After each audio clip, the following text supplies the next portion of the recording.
মই বিভাগত মন্ত্ৰী হৈ থকালৈকে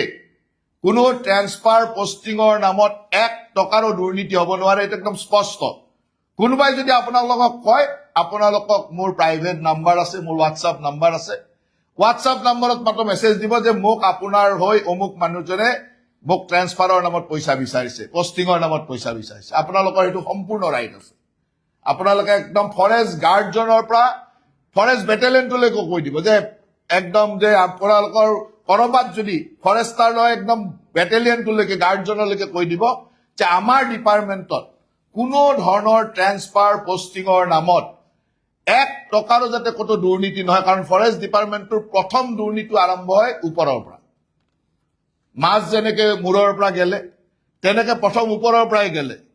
গতিকে আপোনালোকক যদি মই ট্ৰেন্সফাৰ পোষ্টিং বা মোৰ অফিচটোৱে মোৰ বিষয়ে যদি ট্ৰেন্সফাৰ পোষ্টিঙৰ নামত টকা পইচা লোৱা আৰম্ভ কৰে আপোনালোকক সেই টকা পইচাটো উঠাবই নহয় কৰবাত গতিকে আপোনালোকক প্ৰথম আমাৰ পৰাই গলিব সেইকাৰণে মই আমাৰ ডিপাৰ্টমেণ্টৰ প্ৰথম দোষটো কৈছো যে মোৰ কাৰ্যালয় কাৰণ ট্ৰেন্সফাৰ পোষ্টিঙৰ অথৰিটি চৰকাৰ মানে বিভাগৰ মন্ত্ৰী হিচাপে মই আছো মুখ্যমন্ত্ৰী ডাঙৰীয়া আছে গতিকে আমাৰ ওপৰৰ পৰা আমাৰ বিষয়া শীৰ্ষ বিষয়াসকল আছে চৰকাৰৰ ফালৰ পৰা একেবাৰে স্পষ্ট কোনো বিষয়া কৰ্মচাৰী আমাৰ বিভাগত ট্ৰেন্সফাৰ পোষ্টিঙৰ নামত কোনো ধৰণৰ দুৰ্নীতি যদি কোনোবাই কৰা বুলি শুনো কোনোবাই আপোনালোকক কয় লগলগ জনোৱাটো আপোনালোকৰ কাম যে অমুকে মোক আপোনাৰ কথা কৈ ট্ৰেন্সফাৰ পোষ্টিং দি বুলি কথা কৈ হফৰ কথা কৈ PCCFৰ কথা কৈ মোৰ পৰা টকা পইচা বিচাৰিছে ইমিডিয়েটলি মোৰ WhatsAppত মেছেজ আহিব আপোনালোকৰ কাৰণ কোনোবা বিষয়া কোনোবা মোৰ নাম কোনোবা বিষয়া এটো ক'ব লাগিব নহলে তো আৰু কৰা মানুহ এইকেইটাই নহয় জানো এইকেইটাৰ নাম কৈ ক'ব লাগিব এইকেইজনৰ নাম কৈ যদি কোনোবাই কয় ইমিডিয়েটলি আপোনালোকে এটা মেছেজ দিব যে অমুকে এনেকৈ কৈছো মোৰ WhatsAppত আৰু তাক মই সুন্দৰভাৱে কি একশন ল'ব লাগে ল'ম আৰু যোনে এই কামটো গম নোপোৱাকে কৰা বুলি মোৰ তাত কিবা প্ৰমাণ বা খবৰ আহিব তেওঁৰ এছিয়াৰখন তেওঁৰ কেৰিয়াৰটো বেয়া কৰা কামটো মোৰ ওপৰতে দিব মই কেনেকৈ বেয়া কৰিম আৰু গতিকে মই প্ৰথমবাৰে একদম স্পষ্টভাৱে কৈছো এই কথাটো আমাৰ পৰা নোহোৱা কাৰণ যদি টকা দি পোষ্টিং ল'ব নালাগে আপোনালোকে সৎভাৱে কাম কৰাত একো অসুবিধা নাই কিবা অসুবিধা আছে নেকি টকা দি পোষ্টিং ল'লে তো সৎভাৱে কাম কৰিবই গতিকে টকা দি পোষ্টিং লোৱা কামটো ফুল ষ্টপ লাগিল দ্বিতীয় কথাটো হ'ল যে আমাৰ বিভাগত একোটা ডিভিজনত একোটা ৰেঞ্জত একোটা বিটত 10 বছৰ 15 বছৰ 20 বছৰ চাকৰি জীৱন শেষ হৈ যায় কিয় এটা অফিচত ইমান দিন থাকিব লাগে ফৰেষ্ট ডিপাৰ্টমেণ্টত যেতিয়া আপোনালোকে চাকৰি লৈছিলে তেতিয়াতো জংগলত থাকিম বুলি চাকৰি লৈছে নহয় চাকৰিটো জংগলত থাকিম বুলি লৈছে ফৰেষ্টৰ কাম কৰি বুলি লৈছে এতিয়া চহৰৰ মাজত এইটো বিট অমুকত ভালকে গাড়ী চলে অমুকত ভালকে বালিৰ ট্ৰাক চলে অমুকত হিলৰ কোৱাৰী আছে গতিকে সেইটো ডিভিজনে মোক লাগিব সেইটো ৰেঞ্জে লাগিব এই যে ৰেঞ্জ ডিভিজনত আপোনালোকে 10 বছৰ 12 বছৰ 15 বছৰ একেবাৰে ফৰেষ্ট গাৰ্ডটোৰ পৰা ডিএফঅটো একদম শীৰ্ষ বিষয়ালৈকে এটা ডিভিজনতে বহি থকা এটা অফিচতে বহি থকা এই যিটো সিস্টেম এই সিস্টেমটো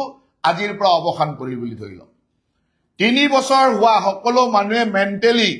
নিজৰ ডিভিজনৰ পৰা যাবৰ কাৰণে প্ৰস্তুত হৈ যাওক যাৰ 3 বছৰ হৈছে চৰকাৰী নিয়ম মতে যে 3 বছৰ আপুনি থাকিব লাগে 3 বছৰ পাৰ হোৱা সকলো বিষয়া কৰ্মচাৰী ডিএফঅৰ পৰা একেবাৰে ফৰেষ্টাৰ বেটেলিয়নলৈকে প্ৰয়োজন অপেক্ষে বেটেলিয়ন বুলি মই কৈছো ফৰেষ্টাৰলৈকে সকলো মানুহে 3 বছৰ সম্পূৰ্ণ হোৱা সকলোৱে নিজৰ যাবৰ কাৰণে প্ৰস্তুত হৈ লওক আৰু সকলোৱে গোটেই জীৱনভৰ টেৰিটৰিয়েল ডিভিজনত থাকিব লাগে বুলিতো কোনো কথা নাই ওয়াইল্ড লাইফতো বহুত কাম আছে বেলেগতো কাম আছে গতিকে ওয়াইল্ড লাইফৰ মানুহ টেৰিটৰিয়েলত আহিব টেৰিটৰিয়েলৰ মানুহ ওয়াইল্ড লাইফত যাব অমুকৰ মানুহ তত যাব কি কৰিব লাগে সেইটো মোৰ ওপৰত এৰি দিয়ক কাকো ৰিকমেণ্ড নকৰিব কাকো গৈ খাতিৰ নকৰিব যে মোক ৰখাব লাগে 3 বছৰ হোৱা প্ৰত্যেকজন মানুহে মনত ভাবি লওক যে আমি ডিপাৰ্টমেণ্টৰ সেই জায়গাত থাকিব নোৱাৰিম কাৰণ এইটো আপোনালোকক নিয়মে নকয় 3 বছৰ এটা ঠাইত আছে গতিকে 3 বছৰৰ পিছত আপোনালোকে যাব লাগে তাৰ লগত আপোনালোকৰ হয় পৰিয়াল আছে সকলোৰে বিভিন্ন সুবিধা আছে মাক দেউতাক থাকে ঘৰত কেতিয়াবা থাকিব লগা এই ধৰণৰ কিছু সুবিধা থাকে হয় এজন মানুহ ডিব্ৰুগড়ৰ মানুহজন কাছাৰত গুচি গলে তেওঁৰ পৰিয়ালৰ লগত সংযোগ নোহোৱা হৈ যায় এনেকুৱা কিছুমান কথা থাকিব এই কথাবিলাকৰ কাৰণে আপোনালোকে কাকো বিষয়া কাকো কৰ্মচাৰী বা শীৰ্ষ মানুহক আপোনালোকে এপ্ৰ'চ নকৰিব আজিয়ে মই আপোনালোকক এটা লিংক দি দিম আপোনালোক প্ৰত্যেকে যাৰ 3 বছৰ হৈ গ'ল সি তাত নাম লিখি মোৰ অমুক ডিভিজনত অমুকটোত মোৰ 3 বছৰ হৈ গ'ল কেতিয়াৰ পৰা আছিলে আৰু আপোনাৰ প্ৰিফাৰেবল চইচ দুটা বা তিনিটা দি থব পাব বুলি কোনো কথা নাই সেই লিংকটো ডাইৰেক্ট আপোনাৰ পৰা মোৰ তালৈ আহিব ফৰেষ্ট গাৰ্ডটোলৈ দিব পাৰে আৰু যাৰ 3 বছৰ হৈছে নিজে দিব যদি নিদিয়ে তেতিয়াহ'লে মই মোৰ মতে কৰিম আপোনালোকৰ প্ৰিফাৰেন্সখিনি মই প্ৰিফাৰ কৰিম কিন্তু সেইটো হ'ব লাগিব বুলি নাভাবেই নল'ব আৰু তাত কোনো বেলেগৰ দ্বাৰা আহিব নালাগে মই লিংক এটা দি দিম মোৰ গুগল চিটত এটা লিংক দি দিব যিটো ডাইৰেক্ট আপোনাৰ আৰু মোৰ মাজত থাকিব আৰু আপোনালোকে বিভাগৰ সকলো বিষয়া বা কৰ্মচাৰীক এই লিংকটো দি দিব যে মন্ত্ৰী ছাৰে দিছে মই কিছুমান বস্তু অফিচিয়েলি কৰিব নোৱাৰিলে অফিচিয়েল বুলি নকওঁ কিন্তু আনঅফিচিয়েলি এইটোৱে শুদ্ধ নেচাৰেলি কোনোবা এজন মানুহে মন্ত্ৰীক এপ্ৰ'চ কৰাটোত অসুবিধা আছে মাক দেউতাকৰ নামত কৰিব লাগে অমুক লাগে এটা নিয়ম আছে মই নিয়মটো বাদ দিছো সেইটো মোৰ আনঅফিচিয়েল কথা আপোনালোকে গুগল চিটত মই আপোনালোকক তাৰ কাৰণে কাকো পানিছমেণ্ট নিদিওঁ যে কিয় এজন অফিচাৰে মোক এপ্ৰ'চ কৰিব সেইটো নহয় মই গুগল চিটটো দিছো মোৰ ডিপাৰ্টমেণ্টত মোৰ সুবিধাৰ কাৰণে আপোনালোকে নিজে লিখিব যে মোৰ অমুকত আছো 3 বছৰ মোৰ হৈ গ'ল ইমান তাৰিখে মই জইন কৰিছিলো এইটোত আছো মোৰ প্ৰিফাৰেবল চইচ এইটো লিংকটো আজিয়ে ক্ৰিয়েট কৰি দিব আমাৰ হপ আৰু স্পেচিয়েল চিফ সেক্ৰেটাৰীয়ে চাই দিব কি বস্তু থাকিব লাগে তাত কোনো মাজৰ মানুহৰ প্ৰয়োজন নাই আজিকালি সবে গুগল চিট ভৰাব জানে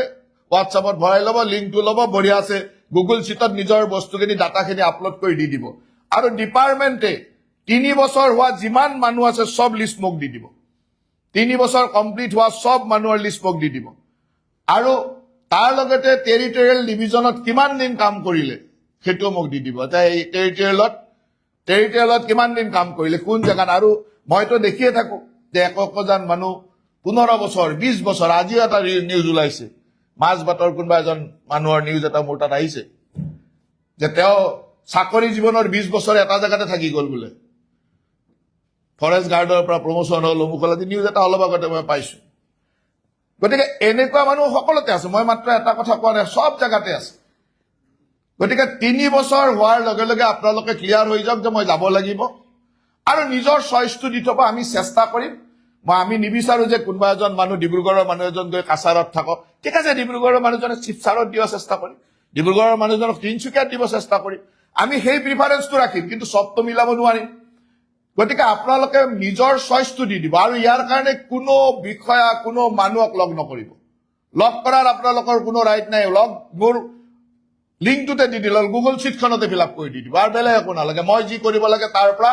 যেনেকে আলোচনা কৰিব লাগে মই তেনেকে আলোচনা কৰিম যি ধৰণে মই সিদ্ধান্ত ল'ব লাগে সিদ্ধান্ত ল'ম আৰু ট্ৰেন্সফাৰ পোষ্টিঙৰ পিছত 3 বছৰৰ পিছত তাৰ ট্ৰেন্সফাৰ পোষ্টিং হ'বই ট্ৰেন্সফাৰ পোষ্টিঙৰ পিছত কোনোবা মোৰ চিনাকি মানুহ মোৰ সতীৰ্থ এইবিলাকক লগ কৰাৰ চেষ্টা নকৰিব কাৰণ এইটো মুখ্যমন্ত্ৰী ডাঙৰীয়াৰ নিৰ্দেশ আৰু ইয়াত কাৰো এনেকুৱা নাই যে মোৰ কোনোবা এজন সতীৰ্থ মানুহক লগ কৰিলো তাৰ দ্বাৰা কৈ দিলো কিবা হ'ব নেকি আপোনাৰ মনৰ পৰা পাহৰি যাওক এইটো নহয় তাৰ কথা আমি নুশুনো গতিকে আপোনালোকে যি আছে নিজৰ চইচটো দি পেলাই এটা ৰিকুৱেষ্ট কৰি থব মন্ত্ৰীক মই চাই ল'ম আপোনালোকৰ কথাখিনি গতিকে ট্ৰেন্সফাৰ পোষ্টিঙৰ ক্ষেত্ৰত এই কথাটো একেবাৰে স্পষ্ট যে আপোনালোকে 3 বছৰ হোৱা মানুহবিলাক নিজৰ জাগাৰ পৰা গৈ যি জাগাতে দিওঁ সেই জাগাতে আপোনালোকে সৎভাৱে সুন্দৰভাৱে কাম কৰক